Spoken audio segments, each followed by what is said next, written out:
Bueno, primero ya lo dije, lo voy a repetir por ustedes. Acabamos de tener la legislativa del pueblo y saludamos la presencia del nuevo Papa, el Papa León XIV, que tiene el Papa Prevost un origen estadounidense, aunque también hace unos años se nacionalizó peruano, proviene de la orden de los agustinos y está vinculado con el pensamiento del Papa Francisco, fue un colaborador cercano y se espera que su actividad pastoral tenga repercusiones profundas en la vida religiosa del mundo. Entonces le damos la bienvenida al nuevo Papa León XIV. También hablamos de las labores legislativas, del balance de los trabajos. Y durante el último periodo legislativo, les presenté un balance escrito que les pueden dar copia del mismo, en donde este documento se va a presentar también en los distritos con las aportaciones personales de cada legislador. Las sesiones, las materias, las leyes que se aprobaron, está todo aquí contenido en este documento. Esto es lo que comentamos hace un rato y un pequeño video que hemos preparado. Durante el último periodo legislativo, que comprendió del 1 de febrero al 30 de abril de 2025, en la Cámara de Diputados aprobamos reformas que amplían el acceso a vivienda digna para las y los trabajadores. Garantizan la soberanía alimenticia y el reconocimiento de los maíces nativos y privilegian el acceso a una justicia clara, rápida y accesible. Fue un periodo de trabajo intenso en el que legislamos para mejorar la accesibilidad en espacios públicos para personas con discapacidad, prohibir el nepotismo electoral y la reelección consecutiva, fortalecer la soberanía nacional y en materia energética, simplificar trámites y proteger tus datos personales, entre otras. Entre las reformas constitucionales está la reforma al Infonavit, que le da al Instituto la facultad de construir vivienda y regula el arrendamiento social. En otros temas de gran relevancia para la vida pública del país, se aprobó la reforma que prohíbe el cultivo de maíz transgénico y protege los maíces nativos, que son fuente de identidad para los pueblos indígenas y afromexicanos. Por otro lado, se prohíbe el nepotismo electoral y la reelección consecutiva, en una reforma que fortalece nuestro sistema democrático y pone primero la voluntad del pueblo mexicano. También se fortaleció nuestra soberanía nacional con una reforma que prohíbe las intervenciones extranjeras en asuntos internos del país y protege nuestro territorio nacional frente a actos de terrorismo y tráfico ilícito de armas. En este periodo legislativo, la Cámara de Diputados aprobó el Plan Nacional de Desarrollo, que marca la ruta para el gobierno en turno, y nombró el 2025 como el Año de la Mujer Indígena, para resaltar su legado histórico. Estas y muchas reformas más forman parte del trabajo realizado por las y los diputados a favor de todas y todos los mexicanos. Cámara de Diputados, 66ª Legislatura, Soberanía y Justicia Social.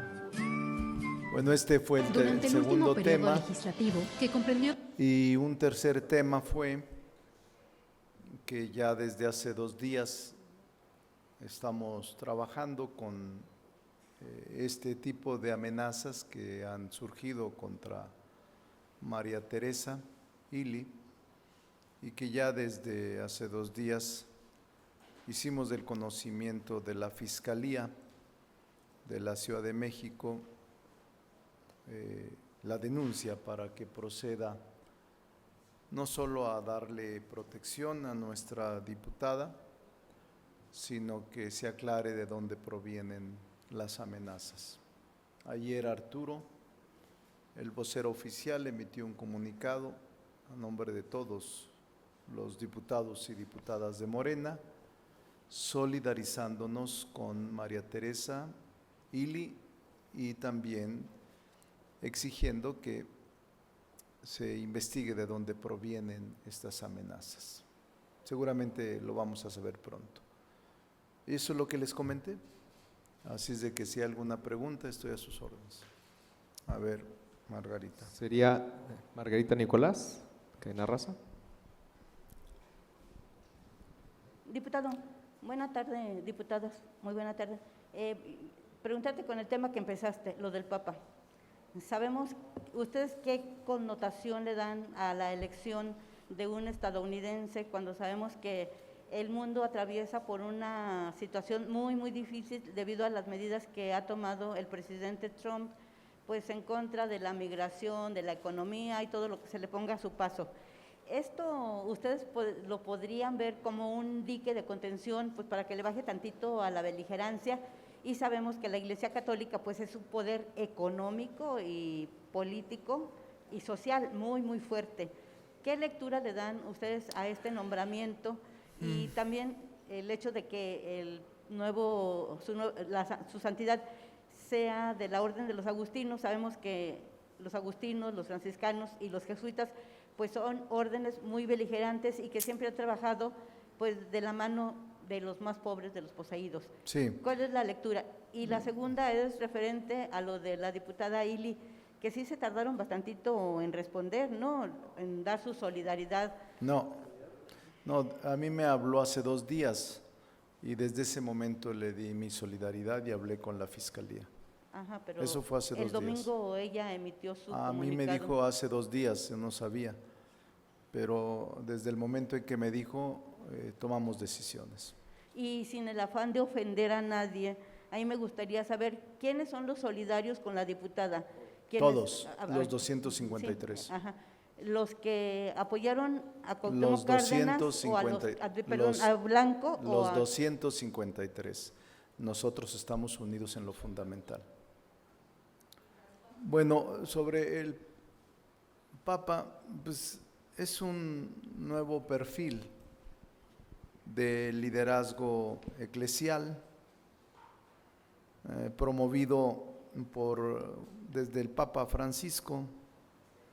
Es muy cercano a las periferias religiosas y con una experiencia pastoral fuera del eje tradicional europeo. El hecho de que haya nacido en una familia norteamericana en Chicago, 1955, nos da confianza que haya sido criado en una familia católica de raíces obreras.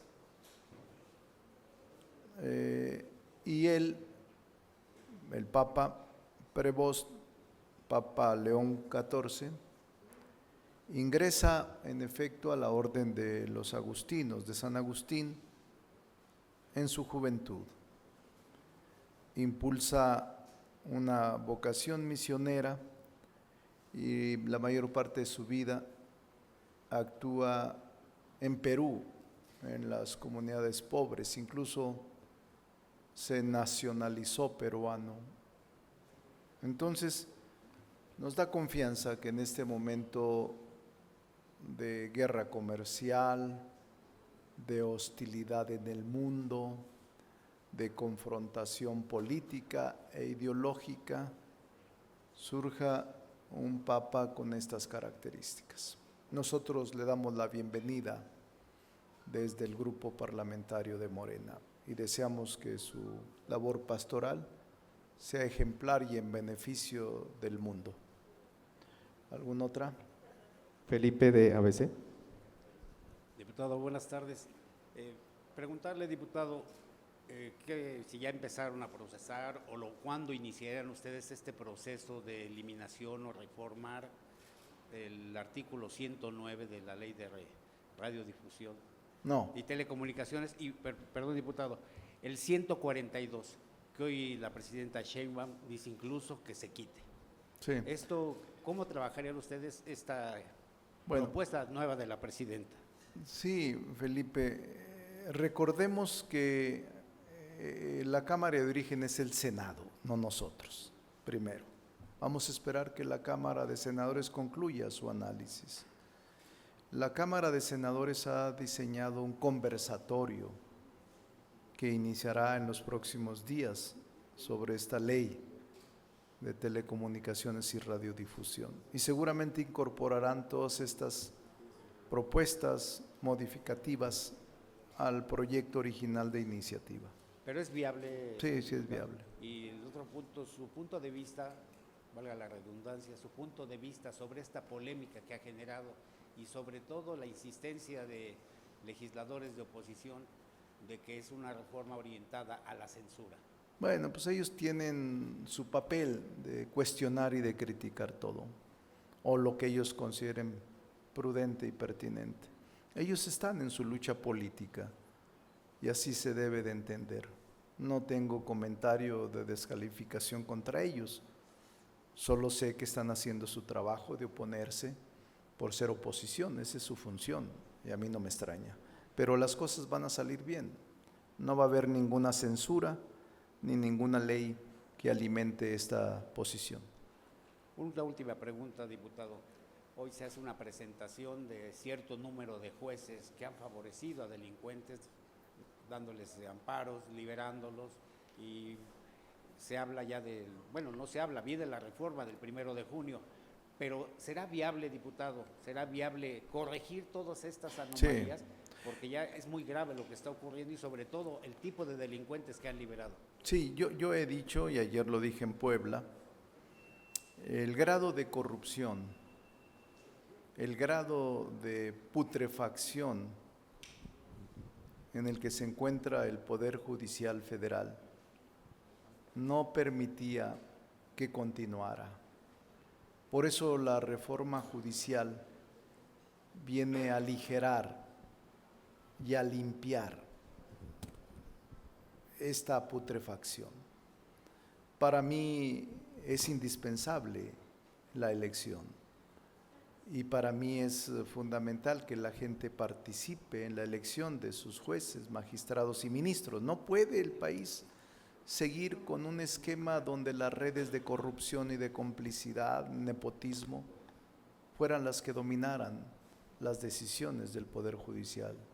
Lo que hoy expresó la presidenta Claudia Sheinbaum, con la que yo coincido, y coincido en sus apreciaciones, es pruebas de lo corrompido que está el Poder Judicial y que no puede seguirse aceptando ese tipo de justicia al mejor postor, al mejor pagador de justicia, en lo que se convirtió el Poder Judicial de la Federación.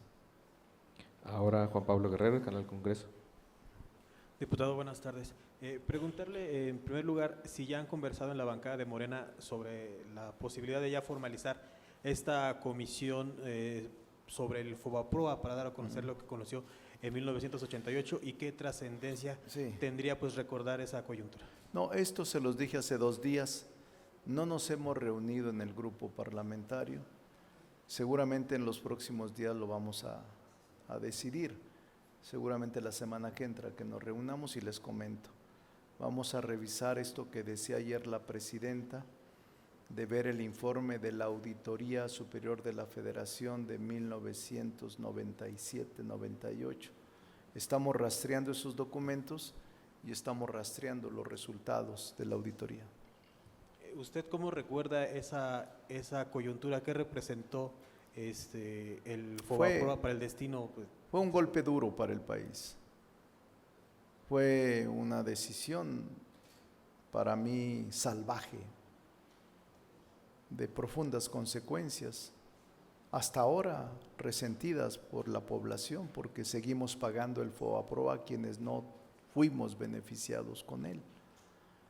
La gente más humilde, la gente más pobre, sigue pagando el FOBAPROA y vamos a seguirlo pagando muchos años más por esa decisión del PRI y del PAN. Yo lo recuerdo porque era gobernador no era legislador, pero era gobernador de Zacatecas, y fue terrible el haber hecho esa salvajada en contra de la población mexicana. Billones de pesos se van a pagar y que se han convertido estos 50,000 millones de dólares que fueron a financiar y a proteger a los grandes inversionistas, bancos e instituciones, en detrimento de la población que sigue pagando al convertir la deuda privada en deuda pública. Fue, me parece, un grave acto de irresponsabilidad política la que se cometió. Gracias. Para mí no. Bueno, joven. Es José Gerardo Mejía de Latinos. Joven Gerardo. Buenas tardes. Preguntarle primero sobre este tema del Papa que menciona. ¿Sistema de qué? Lo del Papa, sobre el Papa, perdón. Desde la Cámara de Diputados se van a involucrar para hacer gestiones para que este Papa sí venga a México. Esa es la primera. La segunda está relacionada con lo que decía de la diputada, si usted sabe si ya tiene medidas de seguridad, de seguimiento con personal de seguridad afuera, y si le van a asignar personal de resguardo como tienen algunos diputados aquí. Esto está para ir al pleno, hasta para subir a la tribuna. Sí. Y una última, está relacionada con lo de la comisión jurisdiccional. Convocan con una semana o semanas de antelación para avisar o anunciar a sus integrantes que van a cambiar la agenda, que van a cambiar las sesiones, que van a, o sea, no sé con base en qué se hace. Entonces, aprovechando que está el diputado Bolaños Cacho, ojalá nos pudiera responder exactamente en qué van, porque llegaron diciendo, me parece, cuando se instaló, pues que aquí sí iba a haber trabajo en esa comisión, pero pues parece que no. Bueno, primero, Gerardo, insisto en el perfil del Papa, en efecto. Los primeros años de ministerio del Papa los encontramos en Perú, donde ejerció como misionero en una región pobre del norte del país, en la diócesis de Chulucanas. Yo conozco esa región y es muy pobre. Ahí desarrolló una pastoral centrada en la cercanía a la población, la formación de comunidades y la defensa de los derechos humanos era una de sus consignas. Entonces esta experiencia para mí lo marcó profundamente en su perfil al nuevo Papa. Para mí es un religioso comprometido con la realidad social de América Latina, que aprendió a conjugar el rigor doctrinal con una mirada pastoral dentro de los más vulnerables. Desde el 2023, Gerardo, apenas hace un año y medio aproximadamente, el Papa Francisco lo designó como prefecto del dicasterio para los obispos, un rol que jugó, que lo convirtió en el principal asesor del pontífice en las designaciones de obispos en todo el mundo. Estaba muy cercano al Papa. Esa función, además de la confianza que el Papa le depositaba, le dio un lugar privilegiado en la estructura del poder vaticano. Yo le podría decir que en cuanto a su estilo, se le puede describir como sobrio, de tono pastoral antes que político, mientras que su perfil público es discreto, aunque no exento de influencia. en voz baja construyó redes tanto en América como en Roma. Entonces, Prebosti también carga con controversias. He leído de él, acerca de él, dado que durante su gestión, el tiempo que duró en Perú, la gestión fue cuestionada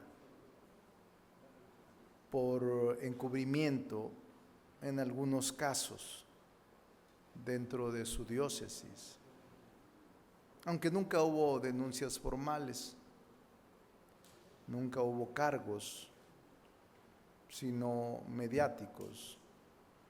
Para mí va a ser un gran papa. Para mí este señor, este hombre, este apóstol, este jerarca de la Iglesia Católica, ahora convertido en el máximo representante de la Iglesia en el mundo, Papa León XIV, va a sorprender, a continuar el legado del Papa Francisco. Yo tengo mucha confianza en su perfil y estoy seguro que va a demostrarle a propios y extraños un liderazgo en la comunidad religiosa católica impresionante. Y por supuesto que el Estado mexicano lo va a invitar seguramente, pero es una decisión de la jefa de Estado, porque en México quienes hacen esas relaciones de carácter diplomático es la jefa de Estado, y la jefa de Estado es la presidenta Claudia Sheinbaum. Entonces yo creo que va a salir bien. Y en el caso de la diputada Ili, María Teresa Ili, sí, seguramente la Fiscalía, una vez que indague, que ya tiene la denuncia desde hace 2 o 3 días, va a dictar las medidas de protección. La Cámara de Diputados al interior sí tiene seguridad, pero no al exterior. No tenemos seguridad al exterior, porque es un cuerpo limitado el que tenemos aquí. Yo no tengo seguridad, por ejemplo. Mi seguridad no existe, pero tengo a Emiliano, que a veces se duerme en el camino, a veces actúa como guarura, a veces actúa como asesor, a veces actúa como conciliador, y a veces no viene, dura días prolongados en la fiesta. Entonces, no se crean, es responsable, muy responsable. Entonces, nosotros le damos la bienvenida al Papa, al nuevo Papa. El grupo parlamentario de Morena le desea éxito en su nueva labor pastoral como líder de los católicos en el mundo. Y la tercera pregunta, le pido a Raúl que les explique por qué hacen esto, que tiene razón, Gerardo. ¿Por qué convocan? ¿Por qué esto? ¿Por qué no hay nada? ¿Por qué no hay resultados? A ver, Raúl. Gracias, muy buenas tardes. Primero, habría que preguntarle al propio presidente de la Comisión Jurisdiccional el porqué de la convocatoria, como lo adelanté hace 2 días, cuando preguntaban ustedes sobre el expediente del senador Alejandro Moreno. No venía nada incluido en el orden del día y la reunión del día de hoy fue simplemente para cambiar el calendario de sesiones ordinarias, que en un principio había sido acordado para los primeros jueves de cada mes y ahora se cambió a los primeros miércoles de cada mes. Lo que yo considero lamentable es que nos vayamos enterando del posible estatus de muchos expedientes a través de los medios de comunicación y no a través de las sesiones ordinarias de la Comisión Jurisdiccional, y eso es un sentimiento compartido de quienes integramos la Comisión Jurisdiccional de esta Cámara de Diputados. ¿Sería cuánto? Y una última, coordinador. A su consideración, ¿por qué habría que darle una nueva oportunidad, me parece que fue el término, a Adrián Rubalcaba? Usted lo conoce bien. Sí, mire, la presidenta ayer recurrió al libro de gracias del presidente de la República, donde establece la necesidad de acuerdos para transitar en una gobernabilidad democrática.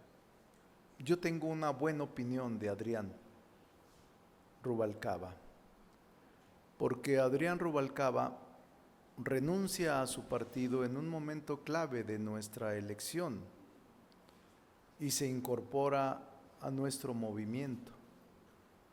Adrián Rubalcaba estaba destinado en el PRI a ser senador.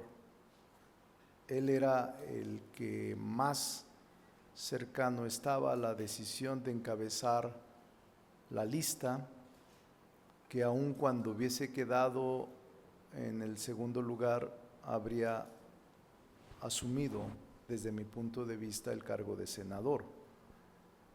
Era la negociación que seguramente le ofrecieron. Él decidió apoyar a la doctora Claudia Sheinbaum.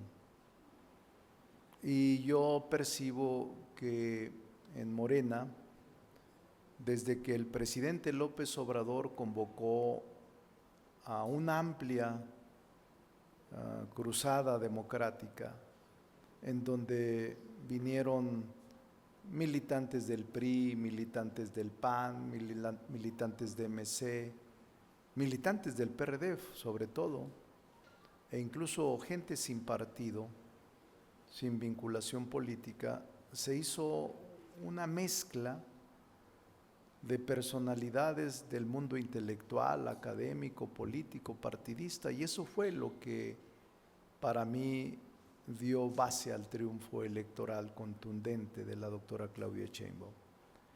El que la jefa de gobierno, Clara Brugada, haya designado a Adrián Rubalcaba como director del metro, me parece respetable su decisión. Y depende de los resultados que él tenga para mantenerlo en esa posición. Yo tengo una opinión positiva de él. Trato de no confrontar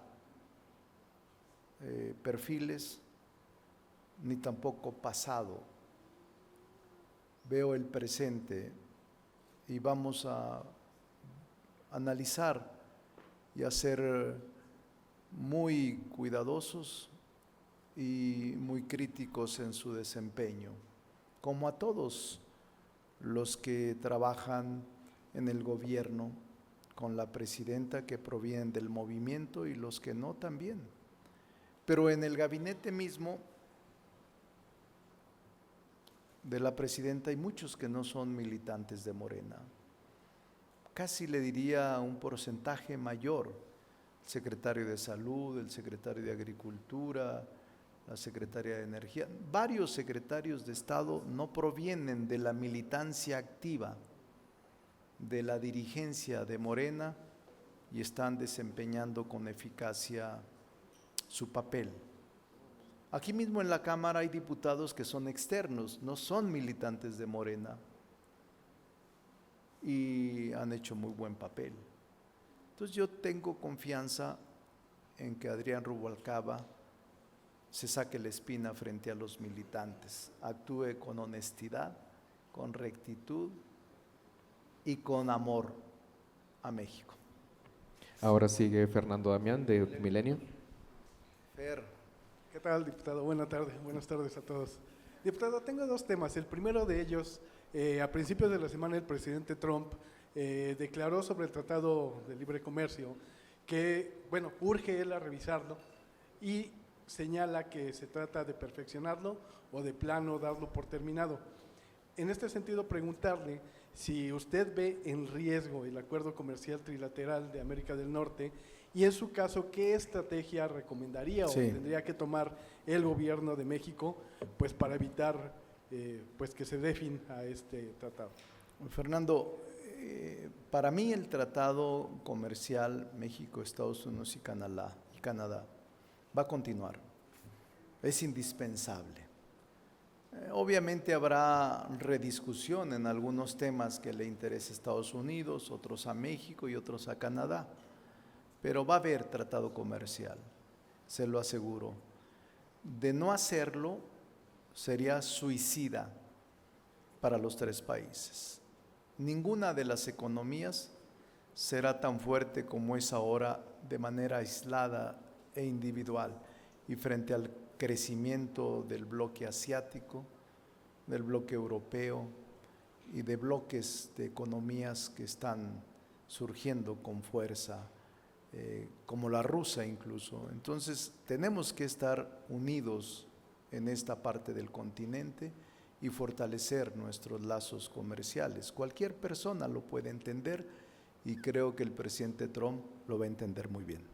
Hay algunas voces, particularmente desde la oposición, que recomiendan a la presidenta Sheinbaum convocar a personajes de gobiernos anteriores como Ildefonso No, ni Guajardo. lo mande Dios, nos echan a perder. No, Descartado que por no usted. convoque a nadie del pasado. Ella tiene mucha capacidad y talento y nosotros vamos a respaldarla en todo. Gracias. El siguiente tema que le Otro quería consultar, diputado, por ahí medio en broma, ni el PRI se atrevía tanto. Gerardo Fernández Noroña el día de ayer cierra el micrófono a un legislador participante en la Comisión Permanente del Congreso de la Unión. Yo quiero preguntarle si este sello autoritario, arbitrario, es el que debe caracterizar a Morena. Y esto pues llevó incluso a la reacción de Moreira, de Rubén Moreira, de calificar de fascista al legislador. Es Noroña. un gesto individual del presidente de la permanente, que obviamente no debe ocurrir. Yo tengo respeto por Fernández Noroña, es una personalidad única, es un luchador social que proviene de la base, es una gente con autoridad y con talento. Creo que de los militantes de Morena debe de ser uno de los que más lee, es preparado, y por eso digo que es un momento de él. No sé en qué contexto se dio, no quiero cuestionar ni calificar de incorrecta o correcta la decisión de cerrar el micrófono, pero entiendo que es parte del calor que se está viviendo en las cámaras con la oposición y con la mayoría. Hay que continuar con tolerancia, no pasa nada. La gente sabe bien distinguir lo que estamos haciendo unos y otros.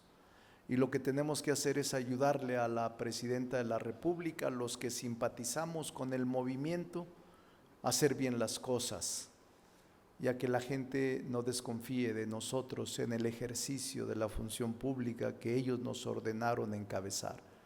Entonces yo llamaría a la calma a todos y que logremos construir caminos de entendimiento racional entre ambos, entre todos, pluralmente, para sacar a México adelante. Yo no podría considerar de ninguna manera un calificativo tan duro, tan fuerte. El compañero Fernández Noroña no tiene nada de fascista. Él proviene de la lucha social. Él ha padecido el fascismo, el autoritarismo, la persecución. No, ese sí es un calificativo exagerado. Ahora toca el turno de Víctor Barrera, el plural. Sí, buenas tardes, diputado. Regresando al tema del Fobaproa, se dice que fue una medicina muy dolorosa y que seguimos pagando. Sin embargo, el coordinador del PRI reta a la presidenta y a ustedes mismos a que en el próximo presupuesto quiten pues, lo que equivale al Fobaproa. ¿Se puede hacer o solamente de palabras? Él sabe que no es posible, es muy irresponsable. El que diga, dejen de pagar deuda, todos lo aplaudiríamos. Que a partir del próximo año no se pague un solo 5 de deuda. ¿Quién diría que no? Pero son compromisos internacionales que ellos votaron. Y que obviamente el gobierno mexicano lo asume como institución. Y es muy irresponsable decir, déjenlo de pagar.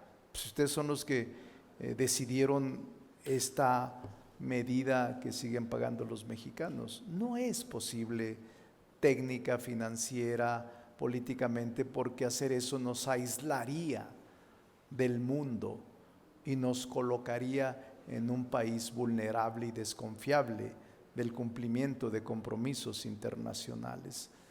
El gobierno que firmó y promovió y aceptó o solicitó los 50,000 millones de dólares y el Congreso que decidió convertir la deuda pública en privada son los responsables de lo que estamos padeciendo.